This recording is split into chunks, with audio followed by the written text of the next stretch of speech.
طيب، بسم الله والحمد لله والصلاة والسلام على رسول الله. اللهم صل وسلم وبارك على سيدنا محمد. معاكم صابر. في الفيديو اللي فات اتكلمنا عن البروفايدر. قدرنا نعرف ان هو مجرد بوكس او كونتينر او مكان موجود فيه ستيت معينه. انا اقدر ان انا اوصل للستيت دي عن طريق حاجه كده حلوه عرفناها، اللي هي الويدجت ريفرنس او الريفرنس بشكل عام. هو الجيت او البوابه اللي بتروح للبروفايدر عشان اقدر ان انا اتعامل مع البروفايدر ده واكسس الداتا بتاعته. فبستخدم الريفرنس او الويدجت ريفرنس جوه الويدجت ذات نفسها عشان اروح للبروفايدر وابدا ان انا اكسس الستيت بتاعته وابدا ان انا اعرضها او استخدمها.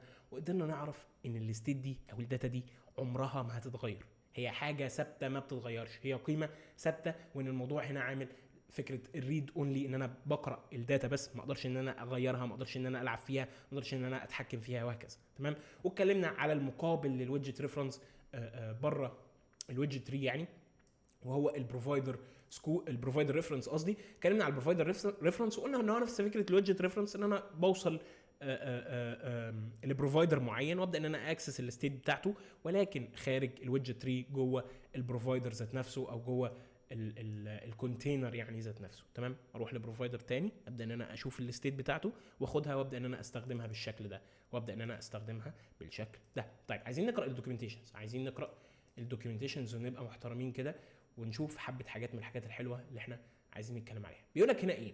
بيقول لك انا ليه محتاج ان انا استخدم البروفايدرز؟ ليه انا محتاج ان انا استخدم البروفايدرز؟ بيقول لك هنا عشان هي ببساطه بتسمح لك ان انت تاكسس الستيت in multiple locations. يعني ايه؟ يعني الستيت بتاعه البروفايدر ده اللي هي النيم بروفايدر شايل ستيت معينه اللي هي احمد ايدج مثلا، اللي هو احمد 23، اللي هو التكست او السترنج اللي بيتعرض ده.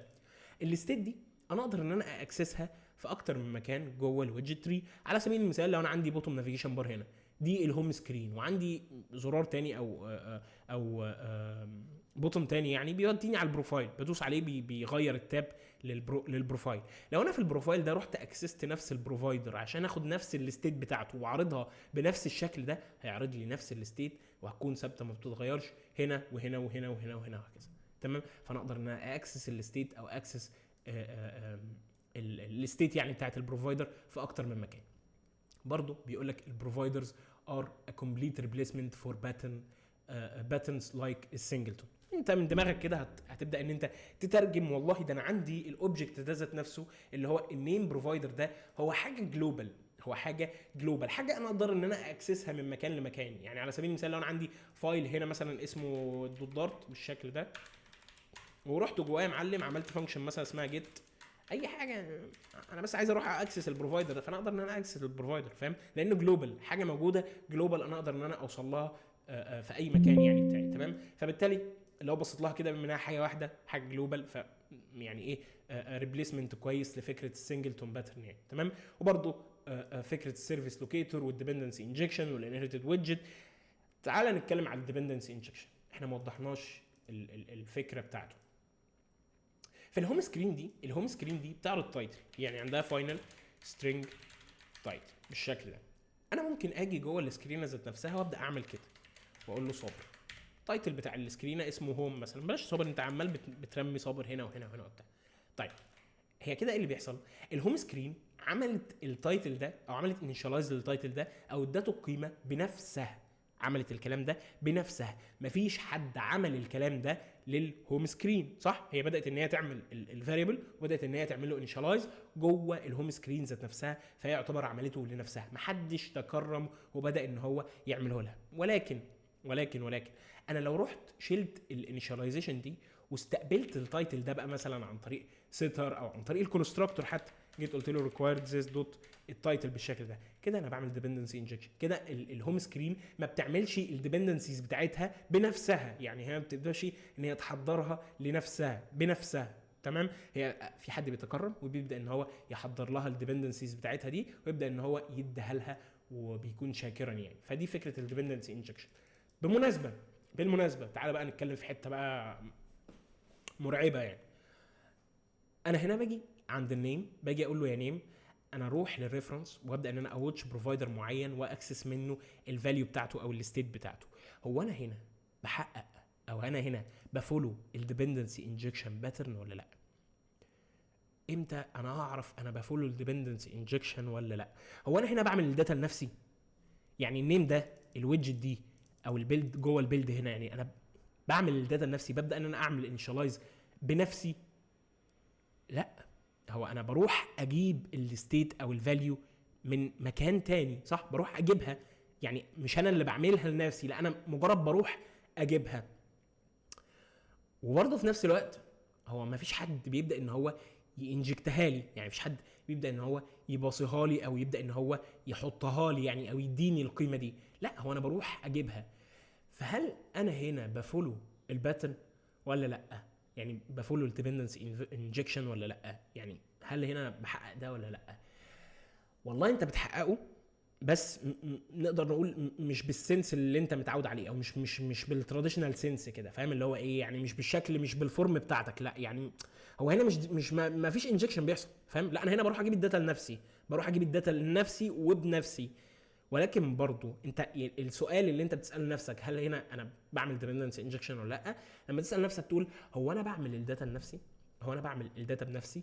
لو اجابته لا يبقى انت بتفولو الباترن، لو اجابته لا يبقى انت بتفولو الباترن. طب انا بعمل داتا لنفسي هنا؟ لا انا مجرد بروح اجيبها، فبالتالي مش انا اللي حضرتها لنفسي، فبالتالي انا بفولو الديبندنسي انجكشن. حاجه ملهاش اي 30 لازمه وضاعت فيها وقتك، ما تفولو ولا ما تفولوش، ايه اللي هيفيد يعني.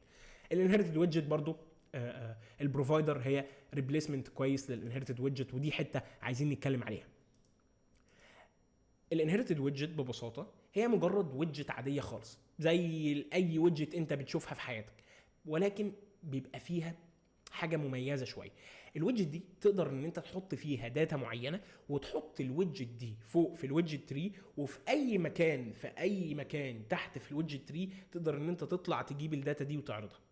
بالراحه بالراحه بالراحه عشان مش فاهم. تخيل ان هي بوكس، البوكس ده انت هتحط فيه داتا معينه، البوكس ده انت هتحطه فوق في الويدجت تري، في اي مكان من تحت في الويدجت تري تقدر ان انت تطلع تجيب الداتا من البوكس ده وتبدا ان انت تستخدمها وتعرضها وهكذا. تمام؟ فنفس الكلام هنا، نفس الكلام هنا، ولكن عشان انت تطلع تجيب الداتا من الويدجت تري بتحتاج ان انت تستخدم الكونتكست. تيجي بقى تستخدم تقول له كونتكست دوت ديبند اون انهيرتد ويدجت اوف اكزاكت تايب، والليله الكبيره قوي البلاي ليست اللي احنا قعدنا نحرق فيها 4 ساعات دي. فعشان اوصل لانهيرتد ويدجت موجوده فوق في الويدجت تري ببدا ان انا استخدم الكونتكست. نفس الكلام هنا في ريفربود، انا عشان اوصل لبروفايدر معين ببدا ان انا استخدم الريفرنس، ببدا ان انا استخدم الويدجت ريفرنس. نفس المعماريه او نفس الطريقه، ولكن باختلاف الايه، الشكل يعني، فاهم؟ هنا انا بستخدم الكونتكست عادي، لا انا هنا بستخدم الريفرنس عشان اروح اوتش بروفايدر معين وابدا ان انا اكسس الستيت معين بتاعه يعني. فدي ريبليسمنت كويس للانهيرتد ويدجت، واحسن كمان من وجهه نظري في حته الايه، لا مش احسن يعني، مفيش حاجه احسن من حاجه، ولكن هي ريبليسمنت كويس. يعني انت لو عندك داتا دي هتقدر تحطها في الويدجت تري من فوق، وتقدر ان انت تطلع تجيبها عن طريق الكونتكست. ممكن نفس الكلام تحطها في بروفايدر، والبروفايدر ده تقدر ان انت تجيب الداتا بتاعته عن طريق الريفرنس. نفس الكلام هنا بروح عن طريق الكونتكست، هنا بروح عن طريق الريفرنس، هنا بروح عن طريق الريفرنس، هنا بروح عن طريق الكونتكست، فتعتبر ريبليسمنت كويس. بقى الكلام ده ما يهمنيش، عايزين نروح على حته الاميوتابيلتي. طيب بيقول لك هنا البروفايدرز ار فولي immutable. يعني ايه فولي immutable؟ يعني البروفايدر ده انت مسافه ما انت كريته خلاص انسى ان انت تعدل في الستيت بتاعته، انسى ان انت تحرك حاجه، انسى ان انت تعمل اي حاجه، هو immutable، لذلك هو فاينل. لو انت بصيت له هنا هتلاقي الديكلاريشن بتاعه فاينل، لو انت بصيت له هنا هتلاقي الديكلاريشن بتاعه فاينل في البدايه، لانه هنا بيقول لك الفاينل ماي بروفايدر. الديكلاريشن بتاع الفاريبل ده is what we will use in the future to read the state of our provider. البروفايدرز should always be فاينل لان هم immutable ببساطه يعني، والقيمه بتاعتهم او الحاجه بتاعتهم غير قابله ان هي تتعدل او تتغير او العب في الاوبجكت ده واعمل فيه اي حاجه. تمام؟ طيب البروفايدر هو حاجه بيزك من الحاجات الكتير اللي احنا هنتكلم عليها قدام. هو يعتبر يعني اسطمبه كده بيزك كده لباقي الحاجات اللي احنا هنتكلم عليها قدام شويه. عايزين نتكلم عن البروفايدر سكوب عشان يبقى طلعنا بحاجه جديده في الفيديو ده بحرق فيه بقالي 9 دقايق بتكلم فيه عن حاجات عشوائيه. طيب عايزين نتكلم على البروفايدر سكوب، والحته دي مهمه قوي قوي قوي قوي، فركز فيها. البروفايدر سكوب ببساطه فكرته ان هو مكان بيتخزن فيه كل الستيتس بتاعت كل البروفايدرز بتاعتك اللي انت بتعملها. على سبيل المثال انت بتعمل ابلكيشن كبير، الابلكيشن ده فيه 1000 بروفايدر، كل بروفايدر من دول ليه ستيت معينه، الستيتس دي كلها بتتخزن جوه البروفايدر سكوب. لو وقفنا على البروفايدر سكوب هتلاقي هنا بيقول لك في الديسكربشن بتاعه في اول سطر، والله يعني ايه انا بقرا زيك، بيقول لك الويدجت دي هي ويدجت بتستور كل الستيت بتاعت البروفايدرز كلها، بتخزن فيها الستيتس كلها. طب من غير البروفايدر سكوب ايه الوضع هيبقى عامل ازاي؟ والله ببساطه البروفايدر مش هيلاقي مكان يخزن فيه الستيت بتاعته، فبالتالي مفيش كونتينر كده هتحط فيه الستيتس. ما هي فكره ريفر بود هي كونتينر بيزد اركتكتشر. يعني ايه؟ يعني مكان والله بوكس كده حلو، انا هبدا ان انا اخزن فيه الستيتس بتاعتي، واقدر ان انا اوصل لها عن طريق مثلا اي ويدجت ريفرنس في اي مكان موجود جوه الويدجت تري، اقدر ان انا استخدم الريفرنس ده عشان اروح لبروفايدر معين وابدا ان انا اكسس الستيت بتاعته اللي موجوده جوه البروفايدر سكوب. فمن غير البروفايدر سكوب انا مش هقدر ان انا اخزن ستيتس، فدي حاجه مهمه. فبالتالي هنا قايلين لك ايه؟ قايلين لك اي ابلكيشن انت تعمله بريفر بود لازم تحط فوق في الروت بتاع الويدجت تري اللي هي الويدجت اللي بيبدا من عندها كل حاجه، اللي هي في حالتنا دي الماي اب هي اول ويدجت في الويدجت تري كلها، بيقول لك لازم تحط فوقها بروفايدر سكوب ات ذا توب يعني اوف ذا روت ويدجت. تمام. ومن ضمن الحاجات الحلوه قوي في البروفايدر سكوب اللي هي تحسسك كده اللي هو انا بما ان انا عندي مكان او عندي بوكس او عندي كونتينر في كل الستيتس كلها، طب ما يا معلم ما انا اقدر من المكان ده بقى اعمل اوفر رايد، صح؟ يعني ايه؟ يعني على سبيل المثال البروفايدر ده اللي هو النيم بروفايدر ده شايل مثلا سترينج اسمه احمد 23. طب ما انا اقدر في البروفايدر سكوب ده اعمل له اوفر رايد بسترينج تاني، اقدر ان انا اغير الستيت بتاعته جوه البروفايدر سكوب، اقدر ان انا اغير الستيت بتاعته جوه البروفايدر سكوب. فهلاقي هنا حاجه او بروبرتي اسمها اوفر رايدز، وهي بتستقبل لسته، الليسته دي من نوع اوفر رايد. الليسته من نوع اوفر رايد دي لسته من نوع اوفر رايد. الاوفر رايد ده ايه؟ دي حاجه موجوده جوه ريفر بوت، ما علينا طبعا حاجه غريبه قوي مش عارف. طيب اجي اقدر في الاوفر رايدز دي في الليسته دي اقدر ان انا اكسس اي بروفايدر في الدنيا زي النيم بروفايدر، واقدر ان انا اقول له مثلا دوت اوفر رايد ويز فاليو. انا هغير الفاليو بتاعتك يا معلم، بدل ما هي احمد 23 لا انا هخليها صابر 3 ستات بالشكل ده. تمام. وهسيف واروح اعمل ريستارت. تفتكر لو انا عملت ريستارت هيروح على الفاليو دي ويبدا ان هو يرجعها، ولا هيروح ياخد ويعتمد الفاليو دي على طول؟ هيروح يعتمد صابر 3 ستات ولا هيعتمد احمد 26 احمد 23؟ فكر وجاوب. بالظبط زي ما انت قلت. هيعتمد صابر 3 ستات. ليه هيعتمد صابر 3 ستات؟ لان انا هنا عندي الستيتس كلها، انا هنا انت رايح للمكان اللي فيه كل الستيتس كلها، اللي يقدر يتحكم في اي ستيت ويقدر ان هو يعمل لها اوفر رايد، فبالتالي هيعتمد على الايه، على الاوفر رايد دي. طيب ده ببساطه اللي انا كنت عايز اغطيه. يعني البروفايدر سكوب هو المكان او البوكس اللي بيبقى فيه كل الستيتس بتاعتي بتاع كل البروفايدرز اللي انا ببدا ان انا اعملها، وبيوفر لي اتاحه جميله قوي وهي الاوفر رايدز، ان انا اقدر من خلالها ان انا اعمل اوفر رايد لاي بروفايدر موجود.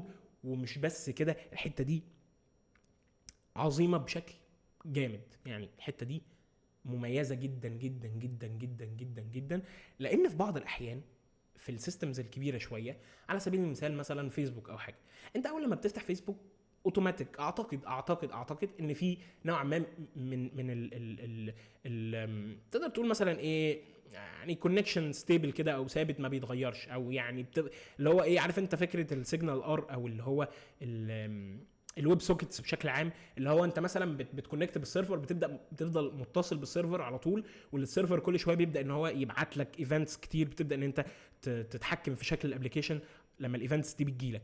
فعشان تكونكت بالسيرفر او عشان الفيسبوك ذات نفسه او التطبيق ذات نفسه يشتغل كويس، لازم تتاكد ان اليوزر او ان الديفايس ده كونكتد بالسيرفر، والديفايس ده مرتبط بالسيرفر وشغال كويس. اعتقد استبايه مهمه زي دي مبني عليها معظم الحاجات او التغييرات اللي هتحصل في الابلكيشن من جوه، لازم تاخدها في عين الاعتبار، لازم تتم قبل ما الابلكيشن ما يتفتح، صح؟ اعتقد ان هي لازم تتم قبل ما الابلكيشن ما يتفتح. طب عشان حاجه زي دي تحصل قبل ما الابلكيشن ما يتفتح وعشان تتابع الستيت بتاعت اللهم صل على سيدنا محمد، الكونكشن ده على سبيل المثال مع الوقت على طول بيعدي وبتاع وهكذا، ممكن انت تفصل فالكونكشن يحصل له يقف، فما تبداش ان انت تكون متصل بالسيرفر. ففي حاجات كتير يعني انت محتاج تتابع الكونكشن ده، صح؟ في البدايه اول ما التطبيق ما يفتح انت محتاج ممكن نقول ممكن تحتاج ان انت تاخر الفتح بتاع التطبيق لحد ما تكونكت بالسيرفر. فنوع ما استبازه دي ممكن تعملها هنا في الاوفر رايد، اللي هو تروح تعمل اللوجيك بتاعك هنا في المين عادي بتاعنا دي اويت مثلا 3 ساعات عقبال لما انا اروح اكونكت بالسيرفر، وبعد ما اكونكت بالسيرفر هبدا ان انا اوفر رايد الستيت بتاعه الكونكشن بشكل عام. كده كيس عبيطه مالهاش اي 30 لازمه ومحدش فاهمها، محدش فاهمني يعني. تمام، اتمنى لو حد فهمني يكتب في كومنت او حاجه. طيب اشوفكم الفيديو الجاي.